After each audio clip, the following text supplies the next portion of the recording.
The bracelet. She returned. He gave her a bracelet the night she left. "Keep it," he said, "so you won't forget me." She didn't look back as she walked away. Didn't even bother to reply. The bracelet fell to the floor with a dull thud. Unnoticed. Uncared for. She didn't want his stupid bracelet. She didn't want to remember him. How could he be so selfish? How could he just give her a stupid bracelet and expect that she would keep it? Keep what? Her memories of him, the pain he caused her, the betrayal, the humiliation. No, she wasn't going to do that. No, she was done with him. She didn't want to remember him. She wanted to forget, and she did. She forgot all about him.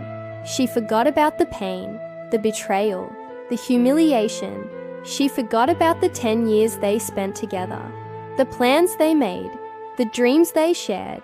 She forgot about their inside jokes, their favorite songs, their favorite places. She forgot about the man she once loved. She forgot about everything. Then one day, 10 years later, she was going through some old stuff in an old box in the attic when she found it again. The bracelet. It was just as dull and lifeless as she remembered. It wasn't silver anymore. It was just grey. It had lost its shine. Just like her memories of him, they were dulled by time, but not erased. They were still there. This time when she looked at it, she felt nothing. No anger, no sadness, no pain, just emptiness. She realized then that she had carried that box of memories around with her for 10 years. She had held on to them, to the anger, to the pain, to the hurt, and it had made her life miserable. All those years, she had let him and their past hold her back from moving on, from being happy. She took a deep breath and slowly, very slowly, the memories came back. The good times, the bad times, the ugly times, all of it. But this time, as she remembered, she felt lighter, not heavier. As she relived their best moments, she smiled. As she remembered their fights, she felt not anger, but pity. As she thought about the betrayal, she didn't feel pain, just sadness. For herself, not for him. When she was done, she put the bracelet on. It was too small for her now. Their life together had been a long time ago. And she knew that she couldn't keep it anymore. She couldn't keep the memories. She had to let go. So she went to his house and knocked on the door.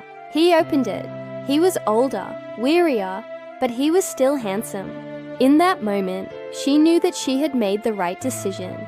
She couldn't have stayed with him. They were just two ships passing in the night, destined never to meet again. "Can I come in?" she asked quietly. "Of course," he said, stepping aside to let her in. They talked for hours. They talked about their lives, their dreams, their regrets. And for the first time in a long time, she felt at peace. When it was time for her to leave, he walked her to the door. "Thank you," she said, "for everything."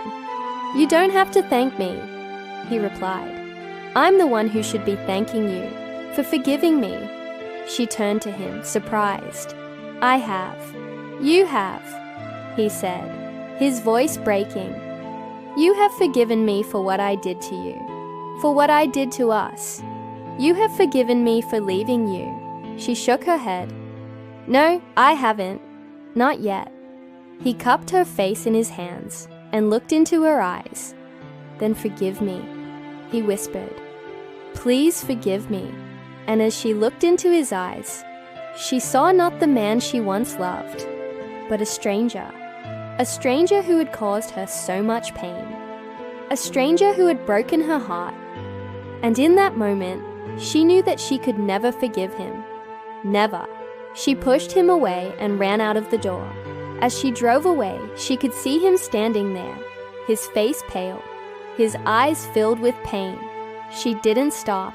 She didn't look back. She didn't want to see him again. She arrived home and went straight to the bathroom. She stared at her reflection in the mirror. She looked haggard, older, sadder. She didn't recognize the woman staring back at her. She didn't like what she saw. She went back to the bedroom and got the bracelet out of her bag. She slipped it on and looked down at it. It was just a dull gray, lifeless piece of metal. It meant nothing to her now. She picked up the phone and dialed a number. "I'm sorry," she said. "I can't do this anymore. I'm returning it." She paused. "Yes, I know it's been 10 years, but I can't keep it anymore. I need to let go." She took a deep breath. "I understand. Thank you for waiting." Then she hung up the phone and went back to the bathroom. She stared at her reflection in the mirror again. This time, she saw a glimmer of hope in her eyes, a glimmer of a new beginning. She didn't know what the future held, but she was ready to face it. She was ready to move on. As the sun rose the next morning, she got up and went to the kitchen. She made herself a cup of coffee and sat down at the table. She looked out the window at the world outside.